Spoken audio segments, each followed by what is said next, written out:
बहुत ध्यान से सुनिएगा सब लोग। कई बार ऐसा होता है कि जब हम किसी अपने घर के बच्चे से एक्सपेक्टेशन करते हैं ना, तो वो हमें कितना भी अच्छा करके दिखाए, हम फिर भी बहुत प्रशंसा नहीं करते, उसकी बहुत बड़ाई नहीं करते। जिससे हम बहुत अच्छा चाहते हैं उसको थोड़ा थोड़ा कभी बोलते रहेंगे, नहीं अभी ठीक नहीं है, ऐसे करो, ऐसे नहीं ऐसे करो, ऐसे नहीं ऐसे करो। शुभ चिंतक जो होता है वो ऐसे ही रहता है। लेकिन जिससे हमारी उम्मीद खत्म सी हो जाती है, जो बात बात पर चिढ़ जाता है, बच्चा चिल्लाने लगता है, लड़ने लगता है, उसको हम वो जो करे, बहुत अच्छा है बेटा, बहुत बढ़िया, मैंने तो कमाल कर दिया, तेरे जैसे तो कोई है ही नहीं। और वो बालक फिर उसमें खुश रहता है कि चलो कम से कम, माँ बाप सोचते हैं चिक चिक नहीं होगी, बच्चा कहता है कि ये संतुष्ट है तो बस ठीक है, अब आराम करो। लेकिन वास्तव में वो बालक का निर्माण हो नहीं पाता। ठीक वैसे ही कई बार हम बहुत अच्छा अच्छा करते हैं, लेकिन रिवर्ट में हमको अगर नेगेटिव प्राप्त होता है तो इसका मतलब ठाकुर जी शुभचिंतक हैं और अच्छा हमको बनाना चाहते हैं, और अच्छा तराशना चाह रहे हैं, और अच्छा कुछ सिखाना चाह रहे हैं। पर आप बहुत अच्छा अच्छा करते हैं और आपके संग भी सब बढ़िया ही बढ़िया चल रहा है, सब आपसे राजी हैं, सब आपसे प्रसन्न हैं, सब आपसे खुश हैं, तो फिर चिंता करना कि कहीं मैं चिक चिक करने वाला बालक तो नहीं हूं, जो मेरी हर स्थिति से ठाकुर जी राजी से हो गए, प्रसन्न हो गए। वास्तव में ऐसा होता है कि जब हम बहुत अच्छा अच्छा करते हैं तो वो सब जमा होता रहता है, ठाकुर जी जमा करते हैं, बदले में हमको नकारात्मकता या दुविधाएं देते हैं कि तुम और निखरो। और जो जमा होता रहता है उसका परिणाम कब मिलता है? तब कहते हैं सत्संगमम चलभते पुरुषो यदा वै। ठाकुर जी जब हमारी स्थिति से प्रसन्न हो जाते हैं ना, हमारे अब तक के जीवन से आनंदित हो जाते हैं, तब ठाकुर जी कहते हैं चलो अब किसी रसिक को इसके पास भेजते हैं, उसकी वाणी से इसको लाभान्वित कराते हैं। ये बात हम आए हैं गोल्ड कोस्ट में कथा सुना रहे हैं इसलिए नहीं है, ये वास्तविकता है। आप चुने गए हैं ठाकुर जी के द्वारा, मैं चुना गया हूं आप लोगों के लिए कि भाई तुम जाओ, वहां एक शहर है उसमें जाके थोड़ी देर चर्चा करो। अब भले ही आप यहां जितने भी लोग बैठे हों, अब ये भी एक बात हो सकती है कि भले ही लोग यहां पर इतने बैठे हैं, लेकिन ठाकुर जी ने किसी एक के लिए ही पूरे कार्यक्रम को करवाया है। आप सब हो सकता है कि अपने आप को, हाँ क्या हो गया, अच्छा आपने कुछ बनाया है, हाँ तो बाद में लेते हैं। बच्चे बहुत अच्छे हैं ऑस्ट्रेलिया में, बहुत अच्छी अच्छी ड्राइंग्स बना के लाएंगे, कुछ लिख के लाते हैं, अच्छे हैं। वैसे हम अभी आजकल मेरे को ऐसा लगने लगा कि अब बच्चों को सुधारने की जरूरत नहीं, बड़े बूढ़े ज्यादा बिगड़ रहे हैं। हाँ, बच्चे कथा में आते हैं, बच्चे सोशल मीडिया पे उनके कमेंट्स देखो, उनके मैसेजेस देखो, उनके क्वेश्चंस देखो, कथाएं सुनते हैं, फॉलो करते हैं, सब करते हैं। बड़े बूढ़े तो पता नहीं कहां जा रहे हैं आजकल। आजकल एनलाइटमेंट की आवश्यकता बड़ों को है, छोटों को नहीं। छोटे तो हो रहे हैं, छोटे समझ रहे हैं। तो मुझे चुना गया है आपके लिए, आपको चुना गया है इस कथा के लिए, और ये कथा सुनने का जो अवसर आपको मिला है, ये बहुत जन्मों के पुण्यों का फल आज प्राप्त हो रहा है। क्यों? क्योंकि यहां जितनी देर हम बोलेंगे उतनी देर में से एक सूत्र तो ऐसा होगा ही नहीं कि जो कोई लेके ना जाए। कोई ऐसी बात आप आज जरूर सीख के जाएंगे जो जीवन भर काम आने वाली है, वो सिखवाने के लिए ही पूरी कथा हो रही है। और याद रखिएगा कि जीवन के सूत्र बहुत पुण्य करने पड़ते हैं, तब जाकर के ठाकुर जी सूत्र प्रदान करते हैं। हर कोई अर्जुन नहीं बन जाता। महाभारत में गीता का ज्ञान ठाकुर जी ने कहा, लेकिन सुना केवल अर्जुन नहीं। अर्जुन का नाम अर्जुन क्यों? अर्जनात अर्जुन, जो अर्जन करना जानता है, जो इकट्ठा करना जानता है, जो संभालना जानता है, उसको अर्जुन कहते हैं। उसने ही सुना। और जब भीष्म पितामह ये युधिष्ठिर को बाद में शोक हुआ, जैसा अर्जुन को पहले शोक हुआ ऐसा ही युधिष्ठिर को बाद में शोक हुआ, ठाकुर जी ने फिर गीता नहीं सुनाई। ठाकुर जी बोले हम पे यही काम है, बस पहले एक को सुनाई, अब दूसरे भैया को शोक हुआ, अब इसको सुनाओ, फिर तीसरा आएगा उठ के मैंने नहीं सुनी, मुझे सुनाओ। सोचिए ज्ञान कितना मूल्यवान, ठाकुर जी ने एक ही बार दिया, दोबारा नहीं दिया। लेकिन युधिष्ठिर की स्थिति जब बहुत बिगड़ गई, तब ठाकुर जी बोले ठीक है, तो तुम्हारा ज्ञान, तुम्हारा जो अंधकार है हृदय का, वो दूर तो रणभूमि में पड़ा हुआ मेरा भीष्म पितामह दूर करेगा। चलो आज भीष्म स्तुति सुनाते हैं आपको, बहुत सुंदर है। बहुत साल हो गए मुझे कहे हुए भी, सोच के तो हम आए थे कि कल जो ब्रिस्बेन में कथा हुई थी ना, तो वहां हमने 4 भक्तों के लक्षण बोले थे, उनमें से निर्गुण के ऊपर आज बोलेंगे। लेकिन अभी भीष्म पितामह के भाव छू रहे हैं हृदय को, तो भीष्म स्तुति सुनाते हैं, सुनिएगा। महाभारत का युद्ध विश्राम हो गया, युधिष्ठिर अब राजा बन गया है, पांडव सब बड़े प्रसन्न हैं और ठाकुर जी द्वारिका जाने के लिए तैयार हैं। बहुत दिन हो गए, अब सब हो गया, सब समेटवा दिया, महाभारत का युद्ध जितवा दिया। अब ठाकुर जी बोले अब हमारी जाने की बारी है, अब हमें जान दो। लेकिन जैसे ही ठाकुर जी रथ में बैठे तो पहले कुंती रोई, फिर कुंती ने स्तुति गाई, उत्तरा के गर्भ के बालक की रक्षा की, वो विषय बड़ा है। लेकिन अब तीसरी बार ठाकुर जी का रथ रुका है, पहले 2 बार रुक चुका है द्वारिका जाने से पहले, अब तीसरी बार रथ क्यों रुका? बोले युधिष्ठिर रो रहा है। तो भगवान ने युधिष्ठिर से पूछा, युधिष्ठिर जी आप क्यों रो रहे हैं, आपके दुख का कारण क्या है? तब युधिष्ठिर जी महाराज कहते हैं कि बाल द्विज स्वेहन मित्र पितृ भ्रात्र गुरुद्वह नमेश्यान मोक्षो यापि वर्षायुतायुतै। बहुत ध्यान से सुनना, मेरा एक प्रकार से श्रीमद् भागवत में सबसे प्रिय प्रसंग है ये। सबसे पहले जो मुझे रुचि आती थी कहने में कथा में, वो इसी प्रसंग को आती थी। तो बहुत कह लिया तो फिर कथाओं में धीरे धीरे इस प्रसंग को कहना कम किया, लेकिन आज आप सबके बीच फिर इच्छा हो रही है तो सुना रहे हैं। युधिष्ठिर बोले, नाथ मुझे नरक जाने से कोई नहीं रोक सकता। भगवान बोले क्यों? युधिष्ठिर बोले, मैंने कितने बालकों को अनाथ कर दिया, मैंने कितनी माताओं को विधवा कर दिया, मैंने अपनों को मार दिया। अरे अगर दुर्योधन राजी था युद्ध करने के लिए तो मुझे पीछे हट जाना चाहिए था, मुझे स्टेप बैक कर लेना चाहिए था कि भाई ठीक है युद्ध हम नहीं करेंगे, हम वन में रहना मंजूर है, हम दर दर भटकते रहेंगे लेकिन हस्तिनापुर के लिए युद्ध नहीं करेंगे। मुझे पीछे हट जाना चाहिए था, मैं भी आगे क्यों आया, मैंने युद्ध क्यों किया, कितनों को मार दिया हम लोगों ने, अब मुझे नरक जाने से कोई नहीं रोकेगा। बंधुओं देखो, मां अगर पास में है फिर भी बालक रो रहा है तो कारण क्या है? कि निश्चित है कि बालक को कोई पीड़ा है, या तो पेट में दर्द है, भूख लगी है, या कहीं उसको दिक्कत है इसलिए रो रहा है। लेकिन मां पास है, पीड़ा भी कोई नहीं है, दर्द भी कोई नहीं है, पेट भी भरा हुआ है, फिर भी बालक रो रहा है, इसके पीछे कारण क्या हो सकता है? कई बार माताएं बहुत ज्यादा श्रृंगार कर लेती हैं तो बालक पहचानते नहीं उनको। कई बार ऐसा होता है। हमारे घर में एक बार शादी थी तो एक हमारी बहन दूर की, उनका बेटा, वो मुझे देखे, तुम थोड़ी देर इसको संभालो, और मैं तो संभालता रहा उसको। थोड़ी देर बाद वो जब निकली तो मैं ही नहीं पहचान पाया, बाल बाल उन्होंने विचित्र कर लिए, आंखें नाक सब विचित्र सी, लाओ इसको दो। अब वो जैसे उनकी गोद में गया तो वो ऐसे देखे और फिर मेरी ओर देख करके रोए। मैंने कहा तुमको ही नहीं पहचान पा रहा है। अब ये बात तो हंसने की है, लेकिन यहां पर यही हुआ है। युधिष्ठिर भूखा नहीं है, क्यों? हस्तिनापुर का राजा बन गया। अरे राजा कोई भूखा होता है? भूखा मतलब अतृप्ति। युधिष्ठिर को कोई अतृप्ति नहीं है, तृप्त है वो। युधिष्ठिर के पास कोई कमी नहीं है इस वक्त, फिर भी उसके रोने का कारण क्या? और मां सामने खड़ी, मां यानी कि भगवान पोषक सामने खड़ा है, फिर भी युधिष्ठिर रो रहा है। इसका मतलब क्या है? वो ठाकुर जी के रूप को पहचान नहीं पाया है, उसको ठाकुर जी पे विश्वास नहीं है। नहीं तो साथ में भगवान खड़े हैं, कोई व्यक्ति कैसे कह सकता है कि मैं नरक जाऊंगा?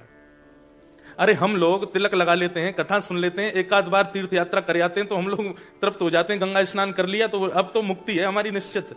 हम इतने से ही विश्वास कर लेते हैं मुक्ति का, और वहां बगल में भगवान खड़े हैं फिर भी युधिष्ठिर कह रहा है कि मैं नरक जाऊंगा। इसका मतलब क्या है? उसको ठाकुर जी पर विश्वास नहीं है। बंधुओं एक बात हमारी लिख लीजिएगा, भक्ति का जो आधार है ना, आधार बोले तो नींव, जो इंफ्रास्ट्रक्चर पूरा तैयार होता है, उसकी जो नींव होती है, अगर वो मजबूत हो तो कितनी भी मल्टी स्टोरी बिल्डिंग बनी हो गिरेगी नहीं, लेकिन नींव ही कमजोर है तो सब धराशायी हो जाएगा।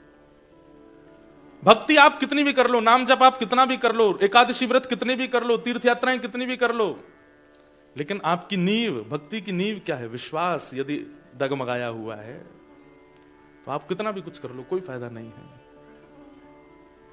विश्वास ये नहीं है बाकी आप चाहे जो कुछ भी कर लो भक्ति में, कोई फायदा नहीं है, लेकिन विश्वास है तो आपके द्वारा की गई तनिक भाव भी ठाकुर जी को स्वीकार है। और केवल ठाकुर जी के लिए नहीं, आपके जीवन के संबंधों में भी, चाहे वो पति पत्नी का हो, चाहे वो माता पिता पुत्र का हो, चाहे वो मित्रों का हो, चाहे वो सखत्व का हो, कोई भी संबंध विश्वास पर ही टिकता है। और अगर विश्वास नहीं है तो फिर उस संबंध की कोई वैल्यू नहीं है। भगवान जब युधिष्ठिर रोया, युधिष्ठिर का शोक सुना, तब तक ठाकुर जी को बिल्कुल पीड़ा नहीं हुई। जब युधिष्ठिर ने कहा मैं नरक जाऊंगा, ठाकुर जी बोले मैं द्वारिका छोड़ के यहां खड़ा हूं। जगत नियंता जगदाधार परमात्मा, जिसके अधीन पूरा विश्व है, जिसकी भ्रगुटी पर पूरा विश्व नृत्य करता है, वो तेरे सामने खड़ा और तू कह रहा है तू नरक जाएगा। ये बोले नहीं ठाकुर जी, मन में सोचे और मन में विचार किया कि इसको विश्वास नहीं है, और विश्वास नहीं है इसलिए मैं कुछ प्रवचन करूं, उससे इसका कल्याण होने वाला नहीं है। अर्जुन को विश्वास था, क्योंकि गीता में अर्जुन कहता है करिष्ये वचनम तव, आप जो कहोगे, जैसे कहोगे, जब कहोगे, मैं तैयार हूं करने को। भगवान बोले देख ले, तैयार है? बोले हाँ बिल्कुल तैयार हूं। तो ठीक है, आप परीक्षा लेके देख लो। ठाकुर जी बोले ऐसे बोल के परीक्षा नहीं, ये तो समय आएगा तब लूंगा मैं। और एक दिन हुआ, भगवान ने अर्जुन का रथ हाँक रहे थे, अचानक से घोड़े रुक गए। तो अर्जुन ने पूछा ये घोड़े आगे क्यों नहीं बढ़ रहे हैं? आगे से बाणों की बौछार आ रही है। केशव मेरे रथ को आगे ले जाओ, मेरे रथ को बचाओ, देखो ये बाण मुझे छन्नी कर देंगे। ठाकुर जी बोले तेरा रथ आगे नहीं बढ़ेगा। क्यों? बोले तेरे घोड़े प्यासे हैं और ये बार बार अपनी टांगे उछाल रहे हैं, आगे नहीं बढ़ रहे हैं। अर्जुन बोले तो अब क्या करें? बोले इनको पानी पिलाना पड़ेगा। बोले अब युद्ध मैदान के बीच में पानी कैसे पिलाऊं? बोले एक तरीका है। बोले क्या? तेरा गांडीव धनुष जो ना, इसमें इतनी शक्ति है कि इसमें अगर बाण भेदन करके पृथ्वी में दागे जाएं तो शायद 2 4 10 बाणों में जल का स्रोत आ जाएगा, और जल निकल के आ जाए, वही जल इन घोड़ों को पिला दो तो ये पी लेंगे, दोबारा इनको रथ में जोत करके और चल देंगे आगे। अर्जुन ने कहा एक बार मेरी तरफ देखना, आप बीच युद्ध मैदान में आप ये बात करने को कह रहे हो? बोले तो और क्या करें? पीछे जा नहीं सकते, इधर जा नहीं सकते, आगे जाएंगे तो मारे जाएंगे। अब यही है एक तरीका, नहीं तो खड़े रहो। ठाकुर जी ने तो हाथ से सारी लगाम छोड़ दी, बैठ गए। बोले अब तू देख ले क्या करना है। अर्जुन बोला केशव क्या करना है, आप आज्ञा करो। बोले नीचे उतरो, बाण चलाओ, पानी का स्रोत निकालो, घोड़ों को खोलो, पानी पिलाओ, दोबारा घोड़े लगा के बैठ जाओ। अर्जुन ने दूसरी बार सोचा नहीं, जबकि मोस्ट वांटेड पूरे महाभारत युद्ध में हर विपक्षी योद्धा की एक ही चाह थी, अर्जुन को मैं मारूंगा। युधिष्ठिर को तू मार लियो, भीम को तू मार लियो, नकुल सहदेव तेरे चल बट में आ जाएंगे, अर्जुन तो मैं ही मारूंगा। और ये बात एक नहीं, हर आदमी कहता था। बोले नहीं नहीं अर्जुन को तो मैं मारूंगा। तीसरा नहीं नहीं अर्जुन तो मेरा है। वो अर्जुन जो सबका केंद्र बिंदु है। ठाकुर जी कहते हैं यही है, अब तो और कुछ तरीका नहीं है। तो अर्जुन ने भी दूसरी बार सोचा नहीं, तुरंत कूद पड़ा नीचे रथ से।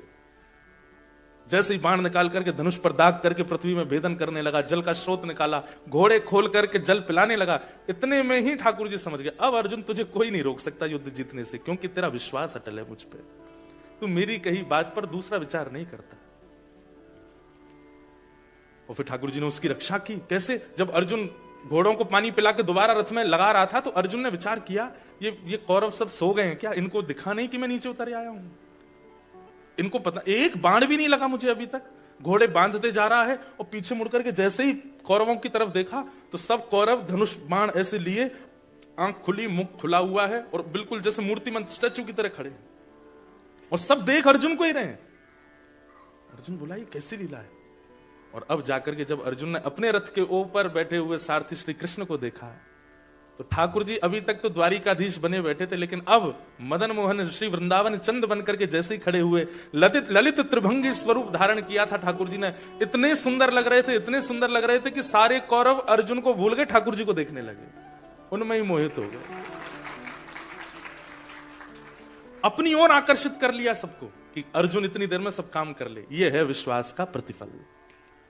हमारा विश्वास डगमगा जाता है। कभी कभी पता है लाइफ में सिचुएशन आती नहीं है, ठाकुर जी भेजते हैं, लेट्स चेक, क्या बोलते हैं उसको, क्वालिटी चेक।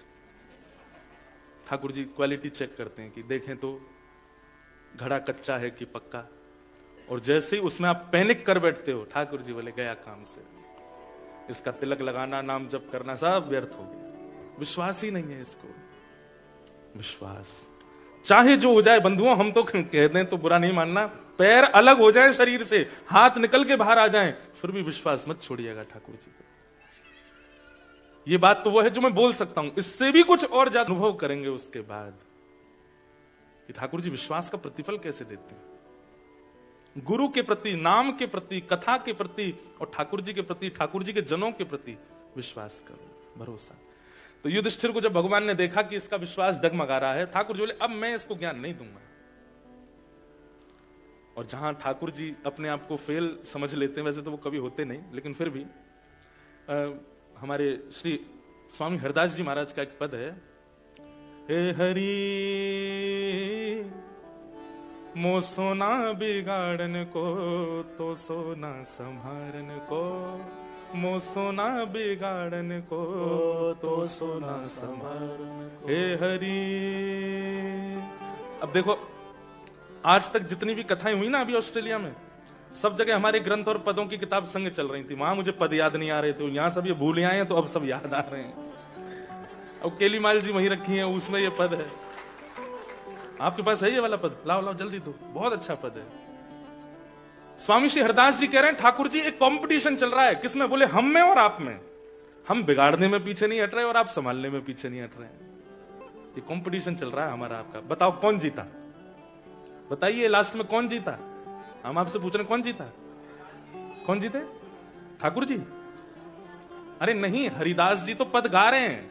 सुनो सुनो, कॉन्सेप्ट सुनो। हरिदास जी कह रहे हैं कि हे हरि मोसो ना बिगाड़न को तो सोना सवार। मोसो को मतलब हरिदास जी अपने लिए नहीं कह रहे, हम सब बिगाड़ने में पीछे नहीं है और आप संभालने में पीछे नहीं है। तोरी मोरी लगी होड़, हमारी और उनकी होड़ लगी है। बताओ कौन जीता लास्ट में? हम जीते। ठाकुर जी हार गए। हम बिगाड़ने में ठाकुर जी से आगे निकल गए। ठाकुर जी बेचारे सिर पर हाथ धरे बैठे, राम राम कितना बिगाड़ते हैं। हमारे भारत में सुनो, ठाकुर जी ने सही में हाथ खड़े कर दिए, सरेंडर कर दिया हमारे आगे। क्यों? पत्नी पति को मार के डिब्बे में डाल देती है, विवाह के बाद घूमने गए वहां पे मर्डर करवा देती है पैसे दे करके। अभी ऑस्ट्रेलिया में खबर सुनने में आई, मेरा तो विश्वास ही उठ गया है। एक पिता ने अपनी बेटी को मार दिया। क्यों? क्योंकि बेटी टेनिस की अच्छी प्लेयर थी। भैया हम आपसे एक बात निवेदन करना चाह रहे हैं, जितना जीवन बचा है ना, नाम जप करके यहां से भग लो। इस संसार में दोबारा आना नहीं है। ये बहुत, इससे भी ज्यादा वर्स्ट होता चला जाएगा। आप सब तो ऑस्ट्रेलिया में रहते हैं, हम तो वैष्णवों के बीच में रहते हैं, इसलिए हमें ज्यादा पता नहीं। लोग क्या क्या खा लेते हैं, क्या क्या विचार कर लेते हैं, कैसे कैसे संबंधों में रहते हैं, कैसी कैसी विचारधाराएं लोगों के चित्त में प्रकट होती हैं। इसलिए भैया अगर आप लोग इस कथा में बैठे हो तो आप भाग्यशाली हो। आज ही नियम ले लीजिए, खूब नाम जप कीजिए, खूब ठाकुर जी पे भरोसा करके, खूब भजन करके भैया निकल लो यहां से। निकल लो मतलब जीवन पूरा कर लो। जीवन पूरा करके इतना भजन करके जाना कि दोबारा आना नहीं पड़े। यहां पे भजन का यही फल है कि आना नहीं पड़ता। फिर ठाकुर जी अपने पास ही रख लें। नित्य ठाकुर जी से प्रार्थना करो, हे प्रभु मत दर्शन दो, मत आओ सामने, मत करो कुछ भी, बस ये कर देना कि प्राण निकले, पुनः नहीं आना पड़े इस धरती पर। स्वामी जी कह रहे हैं, ए हरि मो सोना बिगाड़न को तो सोना सवारन को, मो सोना बिगाड़न को तो सोना सवारन को। मोहितो ही परी हो, मोहितो है परी हो। ए हरि मो सोना बिगाड़न को तो सोना सवारन को, मो सोना बिगाड़न को तो सोना सवारन। अंत में स्वामी जी महाराज कहते हैं, कहे श्री हरिदास हम जीते हारे तुम, कहे श्री हरिदास हम जीते हारे तुम। हम जीत गए नाथ, हमने बिगाड़ने में सारी हदें पार कर दी। आपने बहुत संभाला, बहुत संभालने की कोशिश की हमको, लेकिन फिर भी आप हार गए, हम जीत गए। हम बिगाड़ते ही चले गए। तोड़ ना तोड़, फिर भी तोड़ नहीं है। आपको हरा करके हम आगे निकल गए बिगाड़ने में, और हमें पता चल गया कि आप हार गए हो, तब भी हम रुक नहीं रहे, बिगाड़ते ही जा रहे हैं। ए हरि तो मो सोना बिगाड़न को तो सोना सवारन को, मो सोना बिगाड़न को तो सोना सवारन। युधिष्ठिर जी के चित्त में जब अविश्वास का दर्शन ठाकुर जी को हुआ, बहुत पीड़ा हुई ठाकुर जी। बताओ मैं यहाँ पे द्वारिका छोड़ के आप बिल्कुल छाया बन के खड़ा हूं महाभारत युद्ध में, और ये कहता है कि नरक जाएगा। ठाकुर जी कहते हैं जहां हम हारते हैं वहां फिर हमारे भक्त ही ठिकाने लगाते हैं। अब हम नहीं ज्ञान देंगे, अब तो हमको भजने वाला कोई इसको समझाएगा, तभी इसके बात समझ में आने वाली। इसलिए आप सबके लिए, हम सबके लिए ठाकुर जी प्रवचन नहीं करते। रसिकों को प्रवचन के लिए, कथावाचकों को प्रवचन के लिए, हरिजनों को ठाकुर जी चुनते हैं कि भाई तुम ही समझाओ, मेरी बात समझ में आने वाली नहीं है, क्योंकि मेरे प्रति विश्वास में अभी कहीं कमी है। और एक बात स्पष्ट कहते हैं, अगर विश्वास प्रगाढ़ होता तो आपको समझाने ठाकुर जी ही आ जाएंगे। सूरदास के सामने आते थे, कालिदास के सामने आते थे, कृष्णदास, कुम्मन दास, मीराबाई, सबके सामने ठाकुर जी आते थे, क्योंकि उनका विश्वास प्रगाढ़। और जिनका विश्वास प्रगाढ़ नहीं है, उनके लिए हरिजनों को आना पड़ता है। ठाकुर जी ने युधिष्ठिर से कहा, अब तो तुमको कोई और समझाएगा। बोले कौन? रणभूमि में मेरी प्रतीक्षा कर रहे हैं बाणों की सैया पर लेटे पितामह भीष्म, उनके पास चलो। भीष्म पितामह का नाम सुनते ही युधिष्ठिर प्रसन्न हो गया। बोले हाँ, वो तो हमारे घर के बड़े हैं। ठाकुर जी बोले हम बे वही समझावे, वो तो चल बड़ो है। अच्छा, ठाकुर जी छोटे भी हैं ना आयु में, इसलिए भी इन लोगों का भाव कम है ठाकुर जी के प्रति। मतलब प्रेम है, भाव है, लेकिन वो विश्वास नहीं है चित्त में। भगवान बोले चलो भैया, भीष्म पितामह हमारी प्रतीक्षा कर रहे हैं, रोम रोम में बाण लगा है उनके, लेकिन वो फिर भी प्रतीक्षा कर रहे हैं कि ठाकुर जी आएंगे तभी प्राण त्यागूंगा मैं। बहुत अच्छा प्रसंग है, आप सबसे हमारी प्रार्थना, ये कर्ण पिशाचनी रख दीजिए नीचे, ये कर्ण पिशाचनी है। कई लोग मैंने इधर उधर देखा तो चला रहे थे, इसलिए बोल गया, इसको धर दीजिए नीचे, क्योंकि जब ठाकुर जी नहीं आए तो हमको भेजा, अब जब हमारी ही नहीं सुनोगे तो कौन आएगा? किसको भेजेंगे ठाकुर जी हैं? ये जीवन नैया पार करने वाला नहीं, इसलिए सुनिए।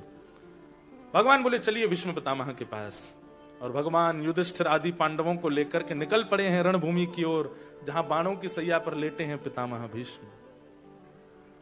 भीष्म पितामह को एक बार बंधुओं बताएं आपको, अगर हिंदू हैं, अगर सनातनी हैं, तो जीवन में एक बार आद्योपांत महाभारत पढ़िए। सीरियल मत देखिए, सीरियल में सबने देखा है मुझे पता है, वो एक बार पढ़िए उसको। गीता प्रेस गोरखपुर की सीधी हिंदी टीका है, एक एक श्लोक का वर्णन है। देख तो आपने रखी है सीरियल्स में, अब एक बार उसको पढ़िए महाभारत को। ऐसी हमारे भारत में एक गलत अफवाह फैल गई है कि घर में महाभारत रखने से लड़ाई हो जाती है। ये महा असत्य है। महाभारत युद्ध कराता नहीं है, युद्ध विराम करता है। एक बार जरूर पढ़िए। तो निकल पड़े भगवान पांडवों को लेकर के। भीष्म पितामह को बाल्यकाल से इच्छा मृत्यु का वरदान था कि जब तक उनकी इच्छा नहीं होगी तब तक प्राण नहीं त्यागेंगे। लेकिन इच्छा मृत्यु के वरदान में उन्होंने क्या, मैंने एक बार ना कुछ अपने मित्रगण थे, मेरे सखा जन, मैं सब उनके बीच में बैठा, तो मैंने कहा एक बात बताओ, मेरा एक क्वेश्चन है आप सबसे। बोले क्या? मैंने कहा अगर आप सब लोगों को इच्छा मृत्यु का वरदान मिल जाए तो आप क्या करोगे?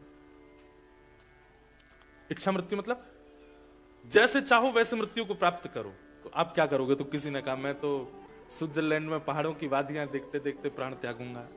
एक हमारे यहाँ चटोरा है सखा, वो बोला कि मैं पहले तो साउथ इंडियन खा लूंगा, उसके बाद गुजराती खा लूंगा, फिर बंगाली खा लूंगा, फिर पंजाबी खा लूंगा, और मैं तो इच्छा मृत्यु करूंगा कि मैं इतना खाऊं कि मेरा पेट ही नहीं भरे, और मैं सारे रसों को चख करके अंत में मुझे सबसे प्रिय पान लगता है, तो पान जैसे ही जाए मुख में पूरा मुंह मेरा रच जाए तब प्राण निकलेंगे। मैंने वाह भाई, किसी ने अच्छे अच्छे वस्त्रों के, किसी ने धन के, किसी ने सारे भोग ऐश्वर्य के, सबके रखे इच्छा मृत्यु। तब मुझे याद आई भीष्म पितामह की। इनके पिता शंतनु महाराज ने जब भीष्म पितामह से कहा कि मैं तुम्हें इच्छा मृत्यु का वरदान देता हूं, तुम्हारी जब जैसे इच्छा होगी तभी प्राण निकलेंगे, उसी समय भीष्म पितामह ने नेत्र बंद करके ध्यान कर लिया था। शंख चक्र गदा पद्मधारी श्रीमन नारायण मेरे सामने मंद मंद मुस्काते हुए खड़े होंगे, मैं उनके सर्वांगीण अंग का दर्शन कर रहा हूंगा, वे मेरे तन का स्पर्श कर रहे होंगे, मैं उनके मुखमंडल का दर्शन कर रहा हूंगा, उसी समय मेरे प्राण निकले। मैं ऐसी इच्छा रखता हूं और मुझे कुछ नहीं चाहिए। मेरे पत्नी हो, बच्चे हो, परिवार हो, ये खाने की वस्तु आज कुछ नहीं। पीतांबरी कसी हो, मुखड़े पे एक हंसी हो, छवि मन में ये बसी हो, जब प्राण तन से निकले, इतना तो कहना स्वामी, जब प्राण तन से निकले। इच्छा मृत्यु भीष्म पितामह की है, और आज उस इच्छा मृत्यु को ठाकुर जी पूरा, नहीं तो पूरे शरीर में बाण लगे। भीष्म पितामह मरे नहीं अभी तक। क्यों? क्योंकि अभी इच्छा पूरी हुई नहीं है ठाकुर जी को देखने की। और इतने में ही श्याम सुंदर बाकी अदा से चलते हुए रणभूमि की ओर आ रहे हैं। और जैसे ही भीष्म पितामह को, अभी तक तो भीष्म पितामह ये सोच रहे हैं कि ठाकुर जी भूल तो नहीं गए कि मुझसे मिलने आना है, लेकिन तभी चंदन की सुगंधी आने लगी, सुंदर शीतल हवा अंग को स्पर्श करने लगी, नेत्रों से अश्रु बहने लगे। भीष्म पितामह के कहने लगे, आ गए श्याम सुंदर। ये सुगंधी तो उनके तन की है, ये वायु तो उन्हीं का स्पर्श करके आती है। और तभी अब हिल नहीं पा रहे हैं भीष्म पितामह, बाण लगे हैं। धीमे से अपनी तिरछी नजर करके देखा तो पीली पीतांबरी पहने श्री श्याम सुंदर, नील वर्ण है ठाकुर जी का, चलते हुए आ रहे हैं। भैया जीवन का अंत हो तो भीष्म पितामह जैसा। आप कहोगे महाराज जी कितना खतरनाक था, रोम रोम में बाण लगे। भैया ये बाण क्या है? ये संसार के सारे भोग वस्तु, काम क्रोध लोभ ईर्षा मोह द्वेष अभिनिवेश अहंता ममता इच्छा, ये सारे बाण हैं। आपको पता नहीं है, सब लगे हुए हैं हमारे। एक मोह रूपी बाण लगता है तो बाण जहां लगता है वहां से रक्त निकलता है। ऐसे ही हमको जब बाण लगता है तो हमारे भीतर से सारे सद्गुण निकलते हैं उसी बाण के स्थान से। क्रोध रूपी बाण लगा, लोभ रूपी बाण लगा, मोह रूपी बाण लगा, एक एक करके उन छिद्रों से सारे हमारे सद्गुण निकल जाते हैं। बाल्यकाल में छोटे छोटे बच्चों को देखो, ये इतने प्रिय क्यों हैं, इतने पवित्र क्यों हैं? क्योंकि अभी काम क्रोध लोभ मोह रूपी बाणों ने इनका स्पर्श नहीं किया, हमारा कर चुके हैं। इसलिए हम पवित्र नहीं है, ये महापवित्र है। इस सुबह सुबह सो के उठते भी है ना तो भी प्यारे ही लगते हैं। हम सो के उठते हैं तो फिर हमको पवित्र होने जाना पड़ता है। नहाओ धो, दुर्गंध मिटाओ, सुंदर बनो, परफ्यूम लगाओ, बाल काटो, मुंह पे पलस्तर लगाओ तब जाकर के प्यारे लगते। बच्चों को देखो, देखो बॉकर में बैठा कितना प्यारा लग रहा है। क्यों? महापवित्र है। अभी किसी भी प्रकार का दोष जीवन में है नहीं, हम सब दोषी हैं। हाँ, लेकिन कई बड़ी उम्र के भी जब गुरु आश्रित हो जाते हैं, ऊर्ध्वपुंड लगाने लगते हैं, गुरु के नियमों में रहने लगते हैं, गुरु आश्रय के जब पालन करते हैं और उस भाव से रहने लगते हैं, तो फिर उनकी पवित्रता छलकने लगती है। उनके मुखमंडल से, उनके बोलने से, उनके बैठने से, चलने से वो पवित्रता का अनुभव होने लगता है। तो बाण सबको लगे हैं, पर भीष्म पितामह जैसा अंत हमारा नहीं होता कि ठाकुर जी सामने हो। ठाकुर जी आकर के भीष्म पितामह के सामने खड़े हो गए। भीष्म पितामह बोले, मैं और क्या मांगू नाथ, आप सामने खड़े हैं, तुम सामने हो मेरे, किस बात की कमी है। तुम सामने हो मेरे, किस बात की कमी है। किसी और वस्तु की अब दरकार भी नहीं है। किसी और वस्तु की अब दरकार भी नहीं है। तेरे साथ से गुलाम अब, तेरे साथ से गुलाम हो गुलफाम हो रहा है। तेरे साथ से गुलाम गुलफाम हो रहा है। करते हो तुम कन्हैया, करते हो तुम कन्हैया, हे करते हो तुम कन्हैया, करते हो तुम कन्हैया। मेरा नाम हो रहा है। मेरा आपकी कृपा से सब काम हो रहा है। मेरा आपकी कृपा से सब काम हो रहा है। इतना ही गाना था बस। तुम सामने हो मेरे। भीष्म पितामह के सामने ठाकुर जी खड़े। उससे पहले पांडवों ने सोचा हमारा दुख दूर कर दो पहले, फिर अपना काम कर लेना भैया। तो पांडवों को पंच धर्मों का ज्ञान दिया और पहले पांडवों को डांटा भीष्म पितामह ने। आप लोग आश्चर्य करेंगे, कुछ बताया नहीं, अभी तक कोई बात नहीं हुई है। पांडवों को जैसे ही देखा भीष्म पितामह ने और युधिष्ठिर की आंखों में आंसू देख करके भीष्म पितामह सीधे उसको डांटने लगे और डांटते हुए बोले, ये आंसू अविश्वास का प्रतीक है युधिष्ठिर। ये तुम्हारे संग जो चतुर्भुज रूपधारी खड़ा है, इसको तुम क्या समझते हो? ये तुम्हारा भाई है ये अर्जुन। तुमने इसको अपना सारथी बना लिया, तेरा सारथी है ये। ए भीम, तुम इसको शांति दूत बना करके भेजते हो हस्तिनापुर, तुम्हारा शांति दूत है ये। जाते जाते बता के जा रहा हूं, कान खोल करके सुन लो, कौन है ये? ए सवई भगवान साक्षात दद्यो नारायण पुमान। पूरे ब्रह्मांड का नायक साक्षात नारायण भगवान है ये। इनको तुम अपना भाई समझते हो, इनको तुम अपना सारथी समझते हो, इनको तुम अपना शांति दूत बना के भेजते हो, और इनके रहते हुए तुम्हारे अंदर अविश्वास है, ये तुम्हारा दुर्भाग्य है। ठाकुर जी, आपको तो कौरवों का पक्ष लेना चाहिए था। हमारी तरफ आते तो हम आपके प्रति विश्वास प्रकट करके दिखाते। भगवान बोले, मुझे आने में कोई दिक्कत नहीं थी, पर जहां नारी का सम्मान नहीं होता ना, वहां भीष्म पितामह जैसे लाख खड़े हों, मैं उस स्थान को नहीं चुनता। द्रौपदी का चीरहरण किया था दुर्योधन ने, और तुम उसके यहां खड़े थे। भीष्म पितामह सामान्य नहीं है। ठाकुर जी भी वंदन करते हैं भीष्म पितामह को, लेकिन आज भगवान कह रहे हैं, तुम्हारे जैसा तपस्वी, तुम्हारे जैसा गुरुनिष्ठ, तुम्हारे जैसा बाल ब्रह्मचारी भी अगर दुर्योधन का संग करेगा तो गति उसकी ऐसी होगी, देख लो, बाणों की सैया पे लेटे हो। पांडव भले ही इतने योग्य ना हो, मेरे प्रति भले ही थोड़ा भी अविश्वास कर रहे हैं, लेकिन दुराचरण नहीं करते हैं, इसलिए इनका संग कर रहा हूं। भीष्म पितामह ने पांडवों को ज्ञान दिया, अंत में बोले, अब मैं अपना कार्य करूं। ठाकुर जी से बोले, आ जाओ सामने, मेरे नेत्रों के आए। हरि जी मोरे नैनन आगे रहियो, हरि जी मोरे नैनन आगे। सामने ठाकुर जी खड़े, और भीष्म पितामह कहते हैं, मेरी इच्छा मृत्यु है, अब जब तक मैं मर ना जाऊं मेरे सामने ही रहिएगा। एक एक रों को आपके को देखूंगा, नेत्र देखूंगा, नासिका देखूंगा, होठ देखूंगा, आपके सर्वांगीण अंग का दर्शन करते हुए, और अपनी कुछ मन की भावना है वो आपको सुनाना चाहता हूं। और भीष्म पितामह ने यहां पर स्तुति गाई, इसको भीष्म स्तुति कहते हैं। अगर कोई व्यक्ति नित्य भीष्म स्तुति गाता है तो ये बात कंफर्म है, भागवत जी सामने रख करके हम बोल रहे हैं कि अंतिम श्वास जब कभी भी निकलेगी, उससे चाहे 1 मिनट पहले ही सही श्री हरि का दर्शन होगा। हरि के दर्शन के बाद ही प्राण निकलेंगे। अगर कोई व्यक्ति नित्य भीष्म स्तुति का पाठ करता है तो श्रीमद् भागवत में सबसे पहले हमने जो अध्ययन किया, जो याद किया स्तोत्र, वो यही है, भीष्म स्तुति।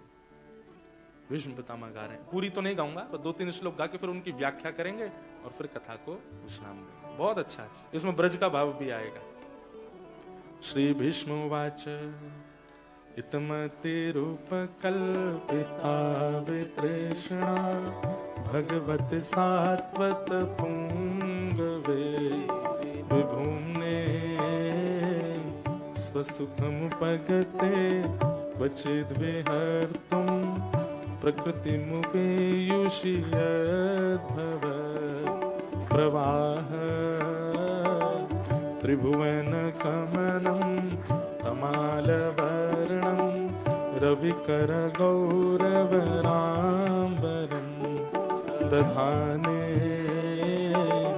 वपुरलककुला वृताननाब्जं विजयसखेरतिरस्तु मेन वद्या युधितुर्गर्जो विधुम्न विश्व कचलुलित श्रमवास्यलङ्कृतास्ये मम निशितशरै निकायुरक्ष्णा त्वचविलसत्कवचेस्तु कृष्ण आत्मा सपदि सखे वचो निशम्य मध्ये निज परयोर्बलयोरथम् निवेश्य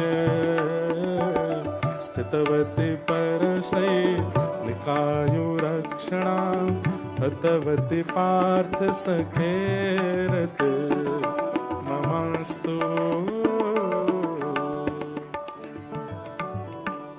अब सब लोग बिल्कुल ध्यान से सुनिए, इतनी अच्छी स्तुति है विष्णु पितामह की। व्यक्ति का कहते हैं ना कि अंत भला तो सब भला, जीवन में फिर चाहे जो किया हो सब भुला देते हैं ठाकुर जी। और भीष्म पितामह का जो अंतिम स्तुति है ना, इसने ठाकुर जी का जैसे मानो जैसे चित्त हरण कर लिया हो। भीष्म पितामह कहते हैं, हे नाथ, मैं जाते जाते एक अपना अधूरा कार्य मेरा रह गया है, उसको पूरा करना चाहता हूं। सब लोग इधर देखो, ध्यान से सुनो। भगवान कहते हैं, क्या है तुम्हारा अधूरा कार्य? तो भीष्म पितामह कहते हैं, एक मेरी कुंवारी बेटी है, उसका मुझे ब्याह करना है। और पिता बिना बच्चों को सेटल किए अगर चला जाए तो वो पिता बड़ा, उसकी आत्मा बड़ी दुख पाती है कि मैं अपने बच्चों को भी सुखद करके नहीं गया। हे नाथ, मैं प्राण त्यागने से पूर्व अपना एक अधूरा काम कर जाऊं, बस अपनी बेटी का एक अच्छे वर के साथ ब्याह कर दूं। आप लोगों को आश्चर्यजनक नहीं लगी ये बात? भीष्म पितामह ब्रह्मचारी है, उनकी पुत्री है ही नहीं, लेकिन वो पुत्री संबोधन कर रहे हैं। ठाकुर जी पहले स्तब्ध होकर, वे भीष्म पितामह, तुम्हारे ब्रह्मचर्यत्व की दाग देते हैं सब लोग, और ये कहीं और तुम्हारा चल रहा था क्या? ये घर वाली बाहर वाली वाला चक्कर था क्या, कि घर में तो तुम ब्रह्मचारी बने घूम रहे थे और बाहर कहीं तुमने ब्याह कर लिया, वहां तुम्हारे संतान आदि हो गई और तुम हमको बोल के जा रहे हो उसका ब्याह कर दो? भीष्म पितामह मुस्कुराने लगे, बोले कितने कितने सीधे हैं ना आप, कुछ पता ही नहीं है जैसे आपको। बोले फिर भी इसको थोड़ा डिस्क्राइब करो, क्या बात है? तो भीष्म पितामह कहते हैं, नाथ आपने जीवात्मा को एक बेटी सबको दी है बिना ब्याह के, और उस बेटी का नाम है मति। ये मति हमारी बेटी है, ये जो कहती है हम वही करते हैं। बेटी कौन? जो पिता को अपने वश में रखे।